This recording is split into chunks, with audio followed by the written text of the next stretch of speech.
Good afternoon, everyone. Welcome to our session from Microsoft today, role of AI in the firm of the future.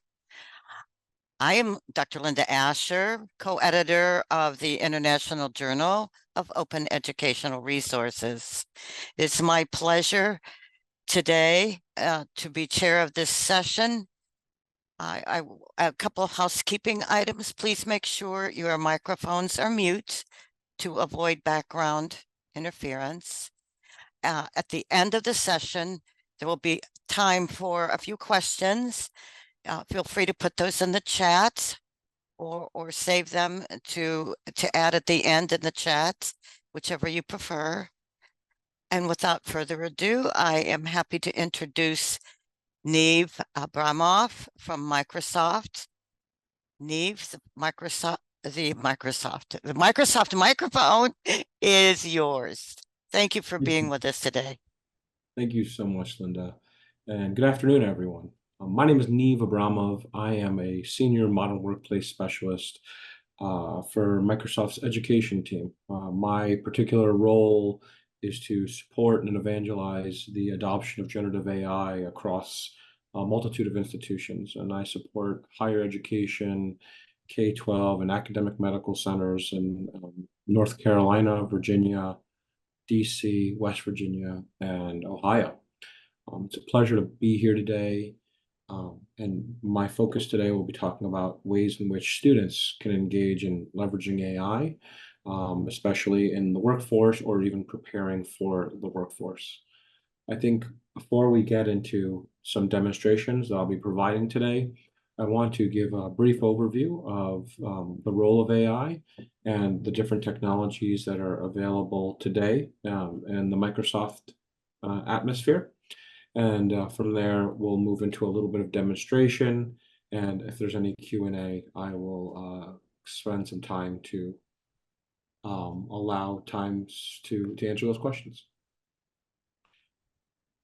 I will go ahead and just jump into these slides here. So the role of AI in the firm of the future, right?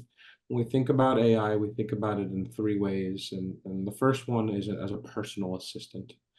The personal assistant is focused on the individual leveraging AI in which they can be more creative, save time, and create more efficiencies in the work that they do every single day.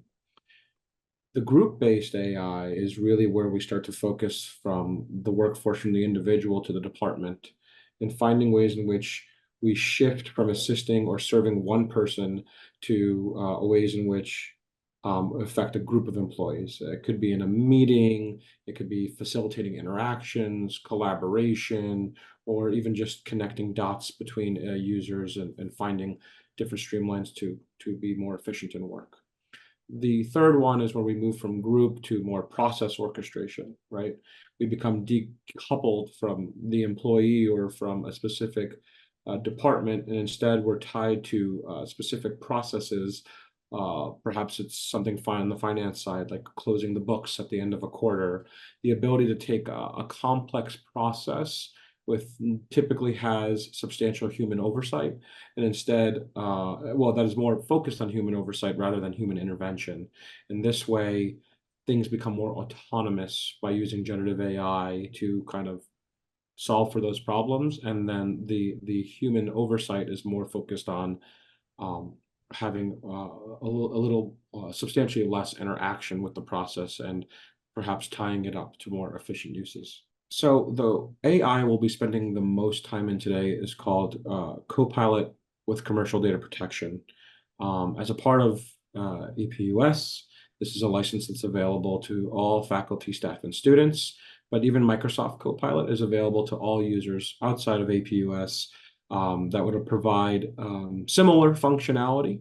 But with talking about Copilot Commercial Data Protection today, what we'll see is that it's built on the latest AI models, which today would be GPT-4 Omni. It also has the DALL-E 3 image creation capabilities. There's no additional licensing that's required for this. This is available to, again, any user in the organization as long as it's turned on. The Copilot that we're going to be talking about, generative AI, will provide citations to all of its sources when a response is crafted, and the AI produces a result. It also has all of its information sourced for up-to-date information. And last but not least, Copilot with commercial data protection is always focused in providing the most secure generative AI interaction. The Copilot that is used within APUS will only train itself within the tenant. It will not train Microsoft's larger language model.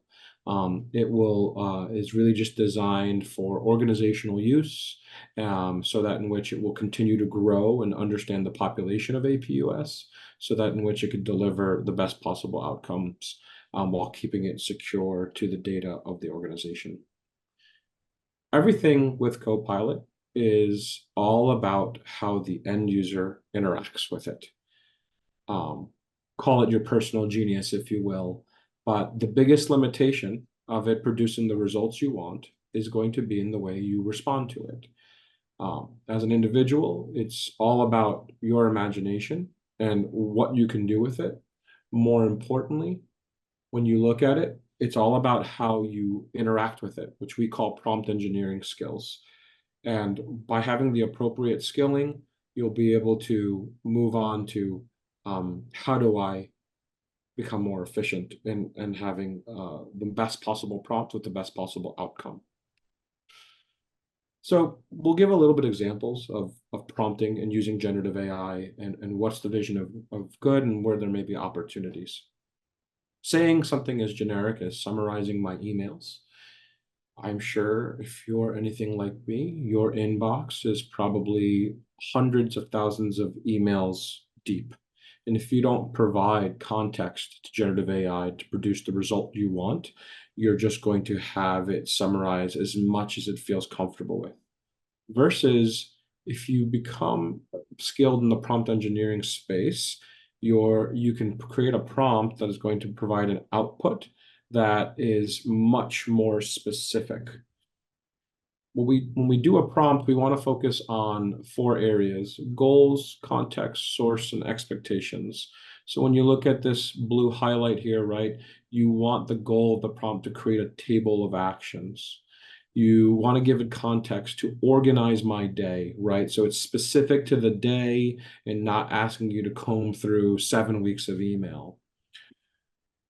The source, right? So from my emails over the past week, right? So it knows to only limit itself to the last 5 to 7 days, depending if you're talking about a work week or a full week. And then last but not least, the expectation, right? Including whose action it is, the person that assigned it, and when it is due. Be concise. If you set those expectations, the prompt that you're going to get back from generative AI is going to be concise, and it's only going to look at the information that you asked it to look for. And this is what would really be defined as a good prompt. Goal, context, source, expectation. The way I think about it as well is with goal, what do I want? Context, why do I need it? Source, where do you look?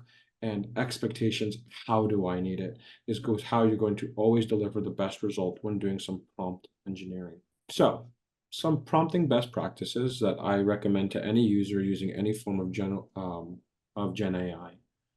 Keep it simple and conversational. Using the idea of using AI today, or generative AI, is it's natural language, right?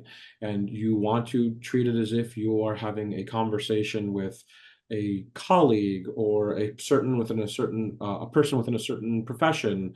You want to imagine you're chatting with a helpful blank over coffee, and you're having a natural language-based conversation. You want to be specific and actionable, right? The clearer you are with the AI, the clearer the results are going to be. As we saw before, if you are vague in your requests, you're going to get very vague or not tailored responses to what you may be looking for.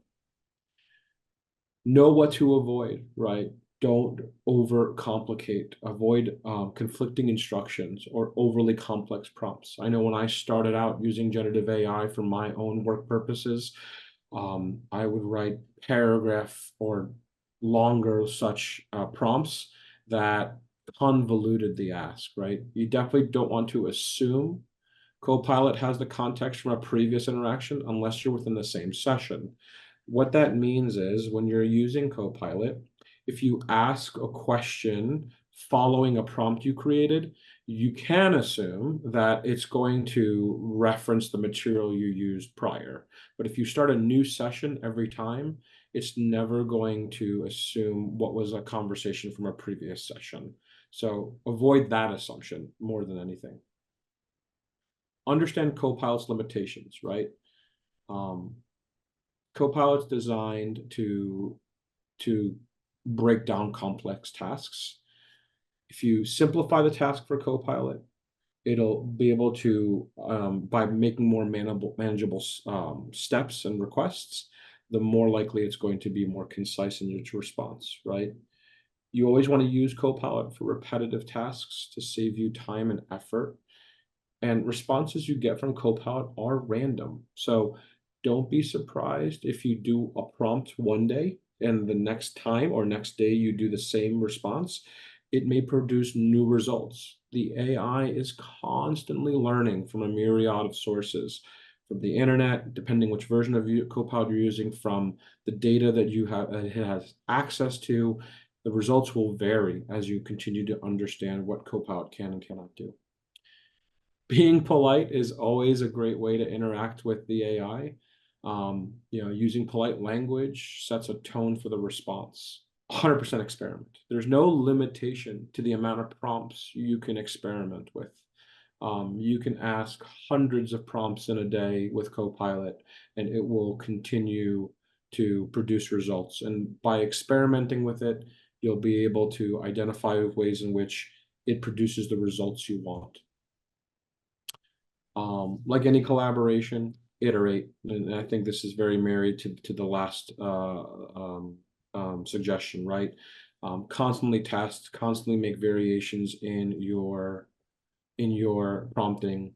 And this will allow you to see the way in which AI can produce the best possible result for you. All right. I didn't want to make this very slide heavy. I wanted to kind of just get into a little bit of how you could use it in a variety of scenarios. I'm going to just give you all a quick run through of what Copilot is. Copilot.microsoft.com is the easiest way to access Copilot. If you're using your organization's version of Copilot, you will see at the top right corner your alias, your organization profile picture, as well as a green circle that says you are protected from commercial data with commercial data protection, so that in which it's not training Microsoft's larger language model, it is only training the model that is unique to your organization. What you won't see, depending on the license you have, is this tab over here where it says Work in Web. Primarily, if you have just the basic license of Copilot, you'll just have this web version. And what you see in front of you, which is an array of suggestions in the middle, as well as your prompt box, right? It's the place in which you can begin to do some prompting. Now, for the students here, or actually really any individual who may be preparing for a job or an interview, this is a great space to be creative and have generative AI produce and furnish some results for you. I have a bunch of curated prompts that I've used in a lot of different ways, and I'm going to share those here in here so you can kind of see how the generative AI works with Copilot. So I'm going to go ahead and put this one over here, and what it says, so I can read it out loud in case you can't see it, is explore the top 3 to 4 strategic plans or significant initiatives American public university system may be considering. Perhaps I'm preparing for my first meeting with an executive at APUS, or with someone who this would be important to them in the conversation. I could certainly do all the due diligence myself, go on websites, read articles and things of this nature. But what generative AI is going to do is cut down the amount of time I'm spending researching and produce me an array of results. So right from the get-go, by using this, here is a whole bunch of things that Copilot was able to discover just through the web. Now, if you notice, as it's starting to go down, see where it says learn more, 1apus.edu, it's telling you this is where I'm sourcing my information from, right? I actually got this information from apus.edu, usg.edu, and a couple of other different websites that all pulled this information for strategic plans. And so right over here, you see a great prompt and providing me really quick answers on how I can be prepared for my next meeting when it comes to APUS. I'll give a couple more prompts here that I think are a great tool that we all could use. Now, again, you may have seen earlier that if I wanted to continue down this path of strategic plans with APUS, I can continue to ask questions. When I'm ready to ask a question completely different from this, I may want to start a new topic. And now I have a fresh slate. Let's say I wanted to do the same thing, but I'm preparing for a job in Microsoft. I'll go ahead and answer the same question, but this time I'm going to put Microsoft in there. And then I'm going to have a follow-up question to perhaps prepare me even more as I go to submit my resume for a specific position at Microsoft. And as you can see, again, it's finding various sources of where it's providing this information here in real time. And, I've been looking at a job called account executive in Microsoft. And, now that I've done some research on the strategic plan, maybe I go to submit my resume and I see, oh, you know what? It's asking me to do a cover letter. I'm going to go ahead and put another prompt in here and say, take my resume and write a cover letter and why I would be a good candidate for an account executive role at Microsoft. I can actually, if you look here in the bottom, add images and attachments. So I will go ahead and pull up an attachment here. Here's an old resume of mine for many, many years ago. Can't remember the last time I wrote a resume, but I'm sure all of you have newer and more polished resumes. I'm going to go ahead and have Copilot reference this PDF file. And this is the only thing it can really reference is PDF files in this particular form.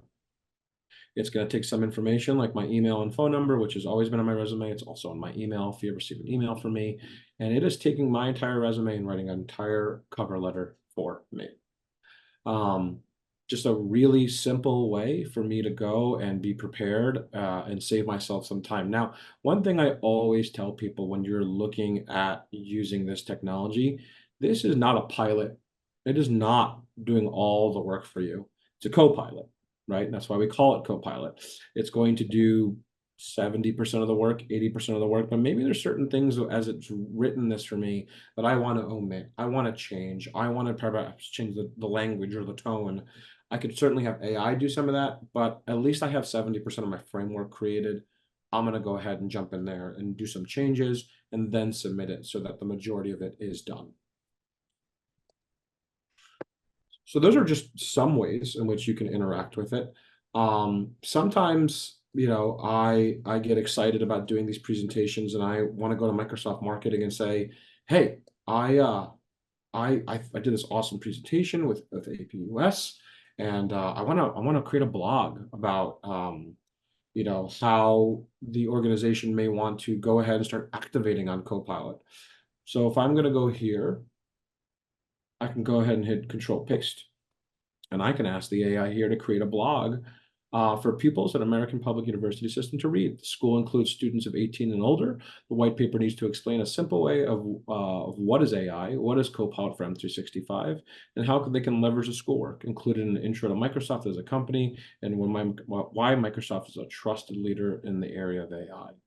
And this could be obviously another role that you're considering, but just like that, I put the prompt in, what was it, 3 seconds later, 5 seconds later, it's already writing a blog for me. And so this is pretty incredible of what the AI is capable of. I've done this demo multiple times, and as I've mentioned before, it has changed the blog that is written every single time I've done this demonstration. And that's the power of what generative AI is capable of. It has started off from my first time doing it where it was a one-pager. Already looking at this, I think we're already on a second or third page of writing a blog, and it continues to expand upon it. It's also referencing information about APUS itself and pulling that data from the internet as well. It's a fantastic method in which it can produce those outcomes. I'm not going to let it sit here and do the entire blog because it may be a couple of pages. But what I will do is I'm going to go ahead and create a new topic and let it continue here.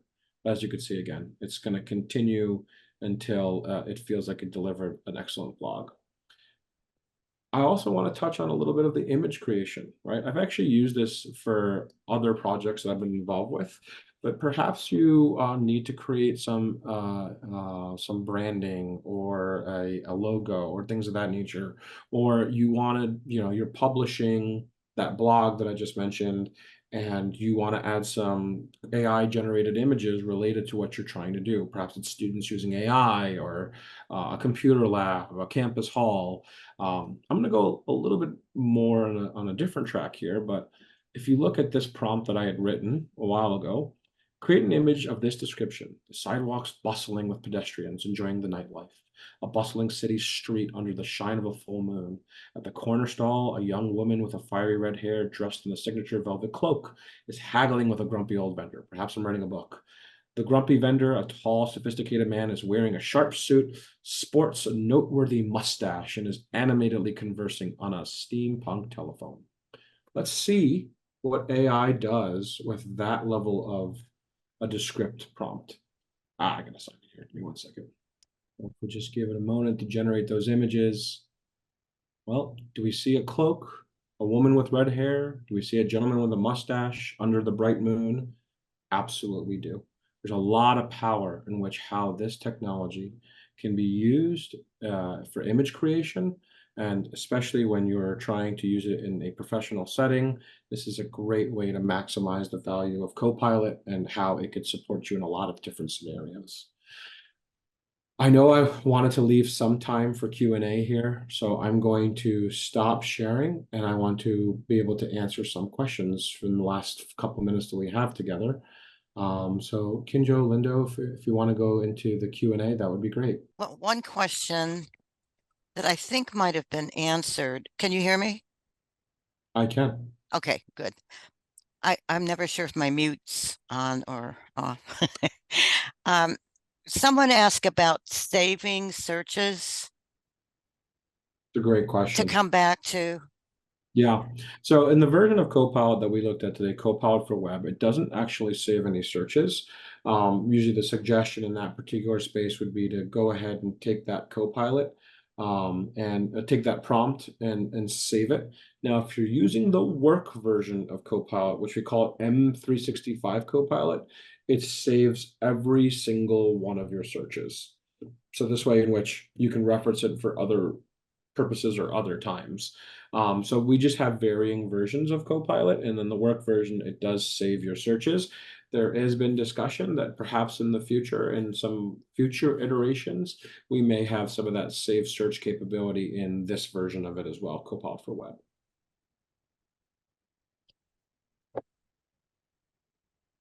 Let's see, another question. This isn't a specific question the way it's asked, but if the version that APUS currently has for faculty, it's not available to students right now, but what would you recommend students use for instead? Since you mentioned there's versions. Yeah. So this is the what I've been showing today is Copilot for Web, right? As an organization, it is available to all your users in the organization, faculty, staff, and students. But I think at the current juncture, there's probably a very good reason why perhaps it hasn't been turned on for everyone in the organization. A lot of higher education institutions across the world right now are taking their first steps into using AI, and they're probably just making sure that they're securing their environment and prepping it before having it available for others. But I certainly still recommend using Copilot. And if not this particular version with the commercial data protection, there is the standard free one that anyone could use as well, as long as you have a Microsoft account. And so that would be the web version that you were showing today? That would be the web version without commercial data protection. That Right, right. the version that anyone can sign up for. Yeah.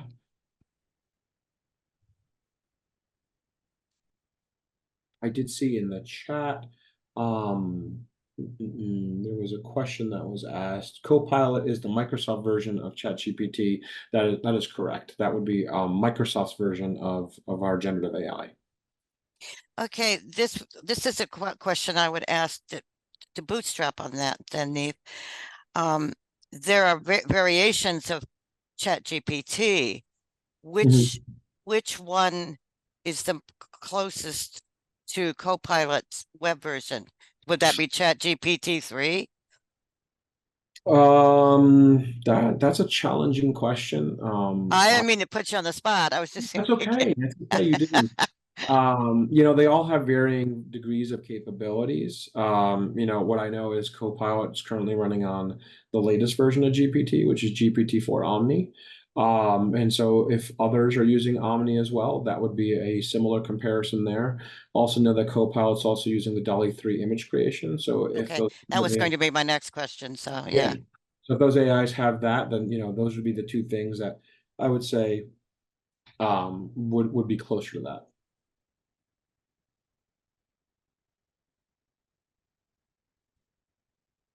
You brought up images. There's a lot of chatter going on in some lawsuits about using about copyright of images. So when an AI comes up with an image, that is a free form. The image you brought up today, that's a free form image Correct. that the AI has created using the descriptive terms it's been given, right? Correct.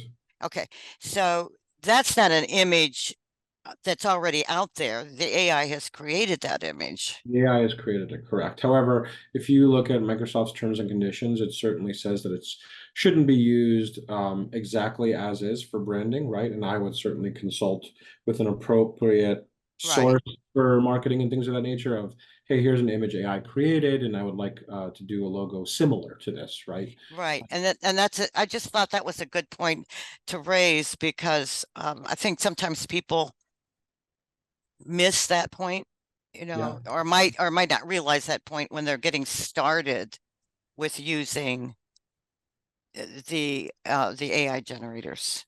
correct. A So couple of things that's I'm seeing in the chat that I want to touch on as well. Eric had a question on, does M365 version of Copilot know everything about you and your organization through M365 emails, OneDrive, documents, SharePoints, and Pages? It's certainly learning based off of that information. This is the work version of Copilot, right? We'll call it M365 Copilot. However, it is always limited to the parameters that your organization sets. So, for instance, if you as a user doesn't have access to a specific SharePoint or specific documents or specific emails, Copilot itself will not have that access as well.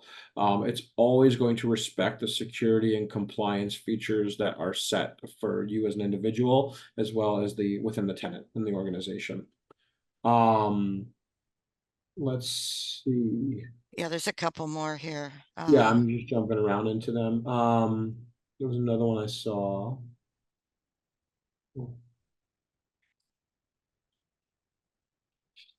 Great question on the will Copilot pierce paywalls? So Copilot will not pierce paywalls unless given that permission. So in the work version of Copilot, there is quite a bit of extensibility that you can include in it. So that in which if you as a user has access to that third-party application that has a paywall, it can use, I guess, the identity associated with that so that in which you can pull data from there. Like I know very popular third-party apps that people will use with M365 Copilot. You could look at Salesforce, SAP,